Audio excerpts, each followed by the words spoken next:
Good morning po mga kapudi. Ayan, medyo maaga na naman po tayo ulit nagising ngayon. At iniinit ko yung leftover na ginawa kong baked penne. At kasi nagkikrave si Doktora. So, yun yung aming agahan ngayon. Ayun po si Doktora. Ganun naghuhugas ng paa. Tapos ito na po yung aking baked penne. Sa kawali ko na lang po iniinit at sa kalan. Kasi nakukulangan ako sa sauce. Sila rin nakukulangan. Alam niyo po, nakalimutan ko lagyan ng cream of mushroom. Yung dapat po ang ginawa ko diyang mixture ay cream of mushroom tapos yung cheese. Itatoppings ko. Saka yung mozzarella cheese para po makrim yung ibabaw. So ngayon dinagdagan ko siya ng cream of mushroom na powder. Hinalo ko lang sa tubig. At saka yung natira kong Nestle cream na kalahati. Kaya po marami akong natira, kalahating latang gatas at kalahating Nestle cream. Para po sana dito, dapat inuna ko nang lutuin yung pizza kaysa dito. Kasi naalangan mo ako, baka kulangin ka ako yung pang-sauce sa spinach na ginawa nating kulitis na pizza. So yan, medyo frozen pa to. Natin ko sana po matunaw bago ko mawala yung pagka-frozen bago ko init. Baka ako mawala yung pagka-crave ni Doktora dito. So ayan, ginawa ko ay lagay ko na yung Nestle cream tapos yung tinunaw kong cream of mushroom sa tubig at ayan, ininit ko na siya. Ayan, naghiwa-hiwalay na po siya at ngayon mas ma-creamy na siya, mas may sauce.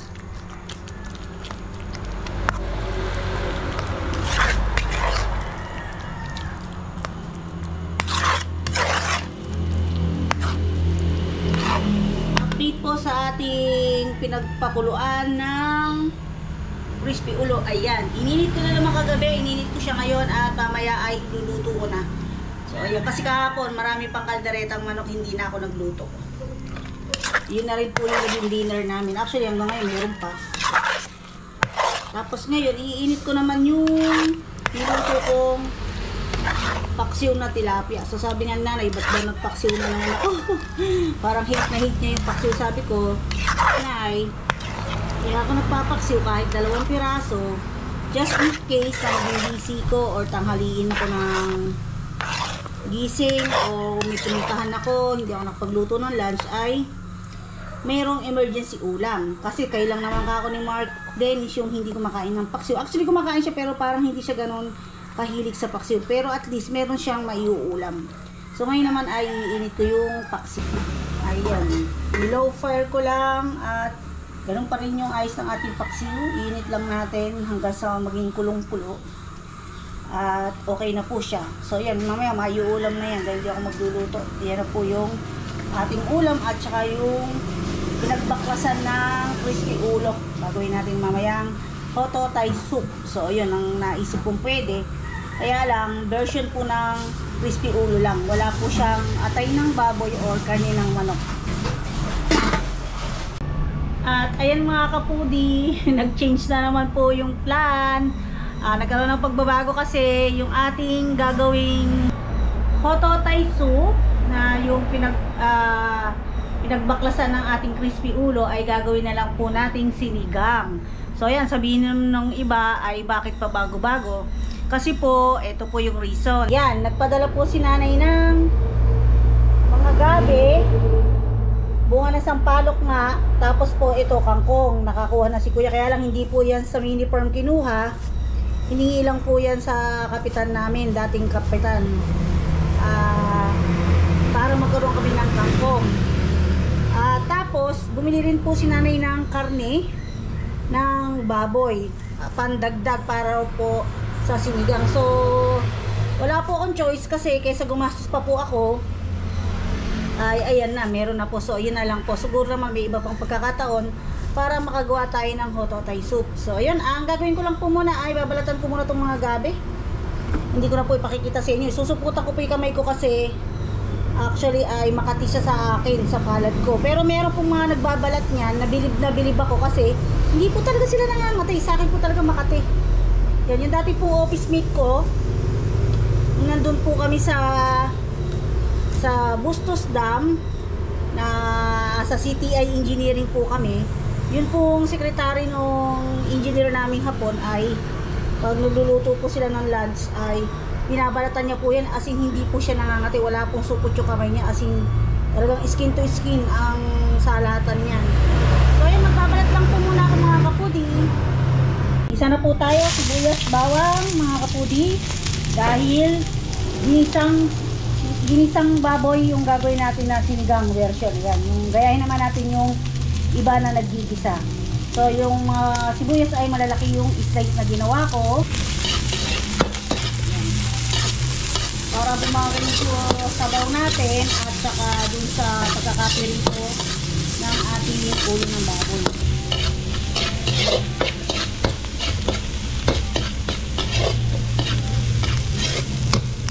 Medyo papupulahin ko po yung bawang para malasa. Medyo malakas na yung apoy natin. Medyo nahihilo kayo. Magalaw yung ating kawali.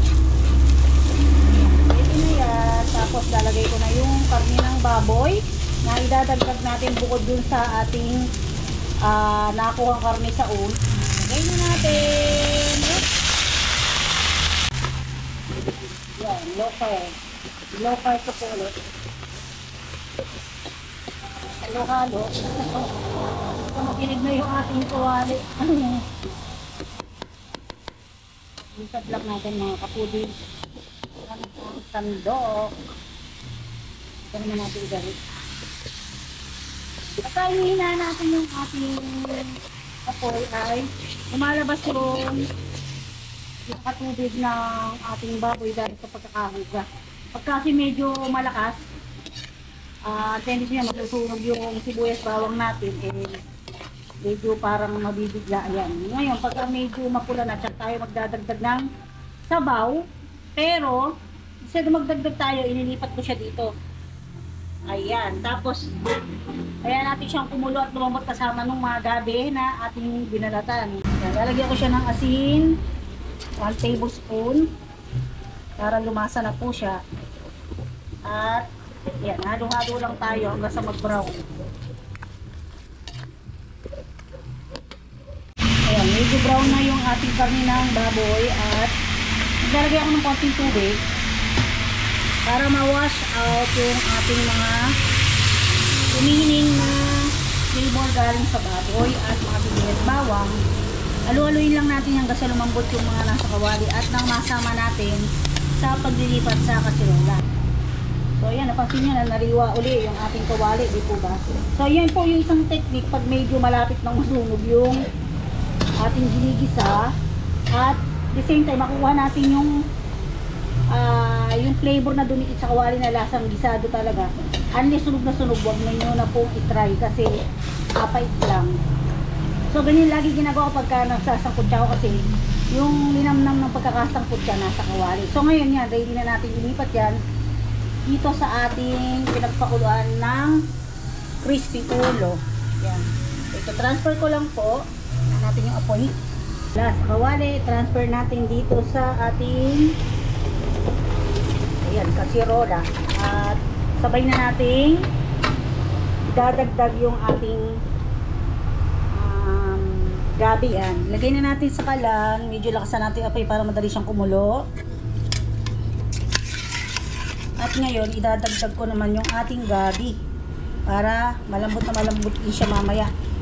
Nilagay ko na lahat kasi sayang po yung gabi. Masarap naman po siyang papakin o kainin o meriendahin. Malakas makabusog. Yan. Tapos yan, i-add ko na yung mga kamatis. Lagay tayo ng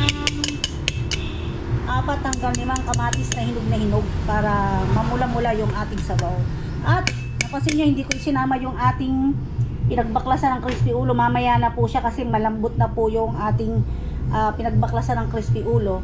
So para makasabay siya dito sa paglambot ng ating baboy, hindi po siya malagas. Yan, lalagay ko na yung ating mga kamatis at pakuluan natin yan sa loob ng 40 minutes na may konting pahalo-halo para hindi dumikit sa ilalim. Baka kasi tumini yung ating mga karne sa ilalim ay masusunog. At antayin natin lumambot. Ayan, 40 minutes po. At habang pinakukulo ko yan, kukuluan ko naman yung bunga ng sampalok ng bukod At meron tayo ditong bawang. Ayan, habang naghahantay tayo ay gagawa tayo ng fermented garlic, yung nauuso na Korean style. Yung nagkukulay green siya sa tagal. So kailangan lang natin yung bawang at saka suka. So ayan, babalatan ko muna mga kabuti para hindi na ako magtagal pang mag-video at na hindi kayo mainit.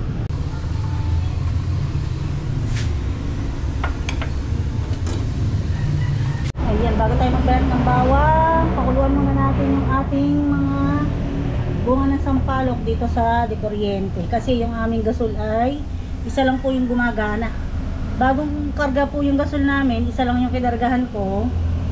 Kaso, doon po pala naikabit sa hose ng yung malaking kalan. Hindi po doon sa double burner. So, hindi ko na po siya binaklas. At bala ko, bumili na lang po ulit. At magkakarga na lang po ulit ako or magpapa-deliver ng panibagong gasol para yung double burner naman yung magamit. Dahil nga December na, mas marami tayong pa-order ngayon. May naka-line up na pong dalawa. At hopefully matuloy kasi anytime pwedeng mag-cancel yun. Tapos yun nga, yung December 24, ayan, siguradong may pa-order tayo. At yung New Year's Eve, ayan, yung mas marami po check yung ating pa-order. Pero, ayan, ganyan tayo kasi para magkatotoo. Kasi baka mamaya biglang wala pala, no? Mahirap mag-expect. So yun, ngayon magbabalit muna ako ng bawang habang hinahantay kong kumulo yung ating mga bunga ng sampalok. I-check ko muna po kung malambot na yung ating mga karne ng baboy at saka yung mga gabi. Malalaman natin malambot na yung gabi pag parang naagnas na siya, yung ano na siya, malabo. Ayan. Pero tingnan na, yun, malambot na kasi tumatagos na yung sandok. Pero sana hanggang gitna yung lambot. At yung karne niya, tingnan natin yung malambot na siya. Meron kasing baboy na medyo may edad na, ang tagal magpakulo. Dapat yung pressure cooker na lang. Parang hindi tumatagos yung ating sandok kasi ayoko naman hong ilagay yung na-slice ko na karne kung hindi pa malambot kasi malalagas lang. Ayun, so ito titikman ko lang muna mga pudi at excuse po ulit dahil sa sandok ko siya titikman.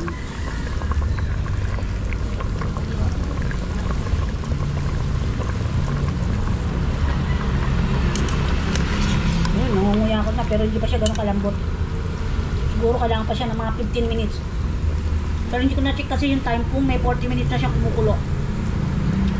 Ayan, hindi ko na kasi inurasan kasi ito pang-ulam.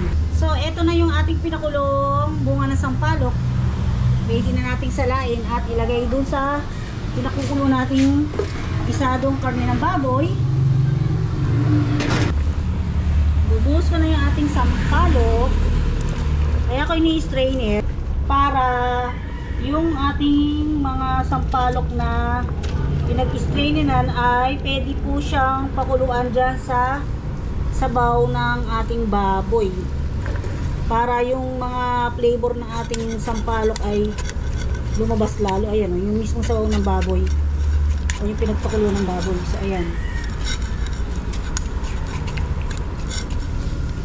Isang kamay lang po kasi hawak ko eh. Parang dyan natin uhugasan or pwede naman banlawan uli natin ng tubig kung gusto nyo magdagdag ng sabaw. Ito po kasi kaya ako dinadamihan yung sabaw minsan. Yung mga aso po kasi sabaw at kanin lang ay masaya na sila.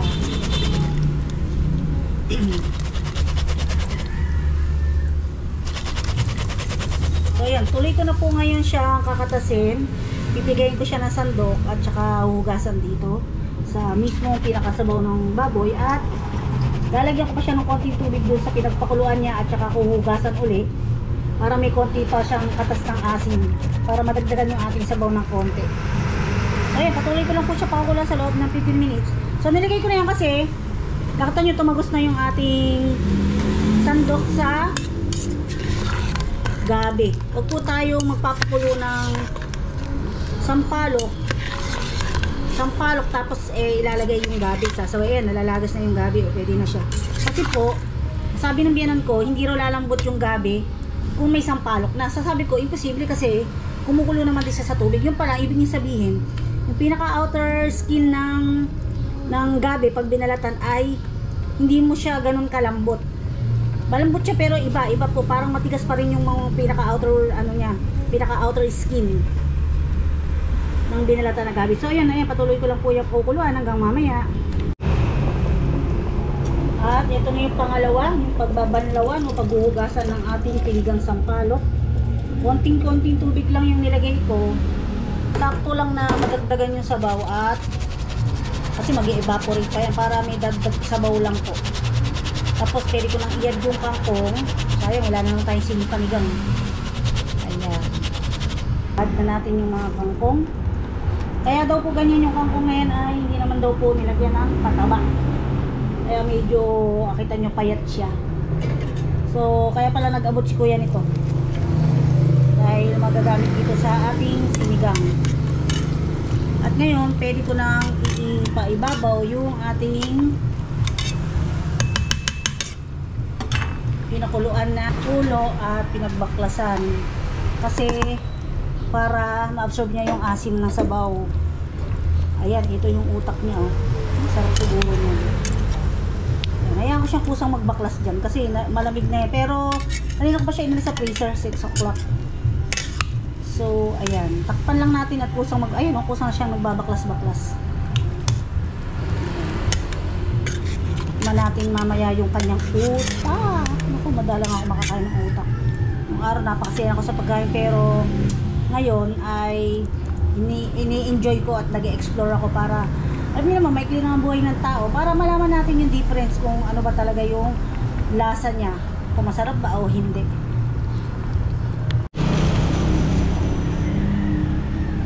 Ito na po mga kapudi yung nabalatan ko ng ibang bawang. Hindi ko muna pupunuin kasi lalagyan ko na muna siya ng sugar.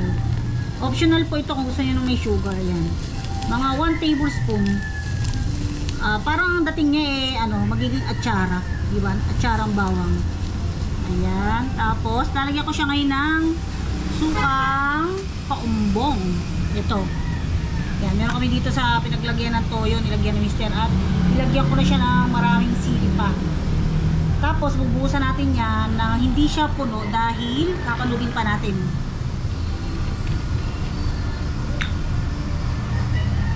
Daming suka na to. Gusto ko to kasi masarap sa masarap siya sa tuyo. Manamis-tamis dito yung suka na to. Tapos maglalagay tayo ng konting asin. Tapos isi-shake natin yan. Magbudbud tayo ng konting asin.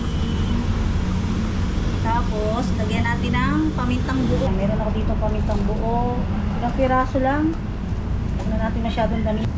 Takpan natin. At ito na-refill ko na. Tatakpan ko na siya.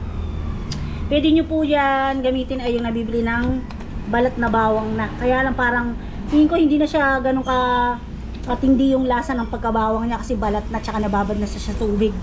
Kasi binababad po nila yan sa tubig tsaka binabalatan. So ayan. So ito na siya mga kapudi at i-shake natin. Pasensya na kayo. Ulitin ko yung nilagay ko. Bawang yung ang dami ay kasya dito sa isang lalagyan ninyo. Pwedeng mas matabang garapon para mas maraming bawang. So ito testingin ko lang. Talagang kung masarap pala, gagawa ko ng marami para ito yung magiging snack namin ni nanay para healthy pa. So nilagay ko dito ay sukang paumbong or kahit anong suka po pwede. Tapos ilagyan ko siya ng sugar.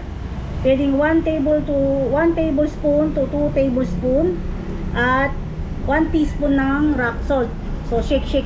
Pero palagay ko masarap kasi naglalagay ako nito sa suka pagka yung pinakurat na suka.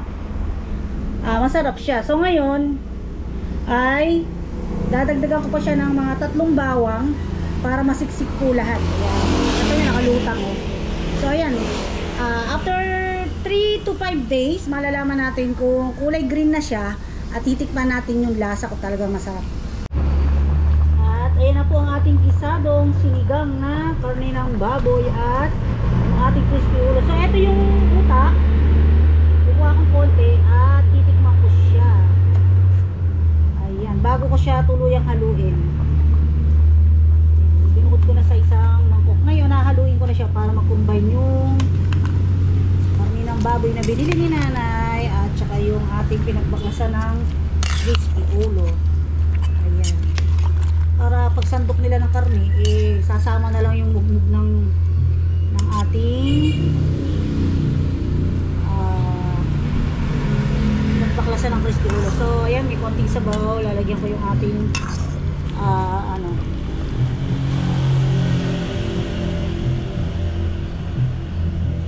ayan. At bago tayo sumundo kay nanay, ay titikman muna natin yung ating utak ng crispy ulo. Ayan, pasintabi po o excuse po sa mga hindi kumakain ng utak ng baboy. Ayan, nilagyan ko ng konting sabaw ng sinigang. Pero malaki din po ang difference talaga ng lasa ng ginisa at yung walang gisa. So ngayon titingnan natin kung malalasahan ba ni nanay yung lasa ng pagkakagisa ng sinigang, dahil nasanay na nga po kami na ang aming sinigang ay diretso kulo lang, lalagyan ng sibuyas, kamatis, pampaasim, hindi na po ginigisa. Pero malinamnam din naman po, or baka nakatulong yung pinagpakuluan ng crispy ulo at yung pagkakagisa, kaya ayun, medyo malinamnam talaga siya. So ito, titikman ko na. Para ako kumain ng Penoy. Lasang Penoy na. Kumbaga, ang magiging suka natin yung asim ng ating sinigang. Isa pa. Yan, kapraso lang kinuha ko para makatikim naman sila doon. Lasang Penoy, sarap. Isa pa, last na to. Pasensya na kayo. Ang tao ko po, ano. So, yun, ang sarap po mga kapudi. Try nyo. Yung mga hindi kumakain po ng utak ay paminsan-minsan try nyo rin po. Kaya depende po siguro sa luto. Yung iba po kasi sinasama yan sa sisig. Or yung iba siguro sa mga bulalo, yan pwede. At saka pares. So, susundo naman tayo kay nanay mga kapudi.